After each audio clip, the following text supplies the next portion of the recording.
Hi friends. இது TVK சார்பில் டிஎம்கேக்கு எதிராக விவசாயிகளுக்கு ஆதரவா நிறைய கொஷின்ஸ் கேட்டிருந்தாங்க. அது என்னன்னு நம்ம பார்ப்போம். விவசாயிங்க கஷ்டப்பட்டு அறுவடை பண்ண நெல்லுக்கு கரெக்டான ரேட்டு கிடைக்க மாட்டேங்குது. அவன் வாழ்வாதாரம் என்ன வருதுன்னு சொல்லி ஃபர்ஸ்ட் கொஸ்டின் கேட்டிருக்காரு. அடுத்து என்னன்னா, மழை காலங்கள்ல நிலம்லாம் சேதம் அடையாம இருக்கிறதுக்கு நீங்க என்ன நடவடிக்கை எடுத்திருக்கீங்கன்ட்டு அடுத்த கொஸ்டின் கேட்டிருக்காரு. அதுக்கப்புறம் என்னன்னா, மழை பெஞ்சு அதிக தண்ணீர் வந்தா அது போய் சேரத்துக்கான நீர்நிலைகள் இருக்கா அப்படின்றது அந்த ஒரு கொஸ்டினே கேட்டிருக்காரு. அப்புறம் அறுவடை பண்ண நெல்லுலாம் மழையில நனையாம சேதமடையாம சேமிச்சு வைக்கிறதுக்கான இடம் இருக்கா, அதுக்கான என்ன நடவடிக்கை எடுத்திருக்கீங்க அப்படின்ற கொஸ்டினே கேட்டிருக்காரு.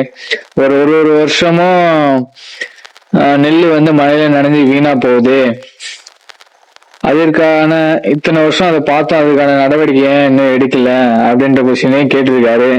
இல்ல நனைஞ்சு வீணா போகட்டும், விவசாயிங்களா சாகட்டும் அப்படின்ற எண்ணத்துல இருக்கா இந்த திமுக அரசு அப்படின்னு கேட்டிருக்காரு. சோ இதுக்கான பதில் என்ன திமுக அரசு அப்படின்னு சொல்லி டிஎம்கே பார்த்து விஜய் அவர்கள் கேட்டிருக்காங்க.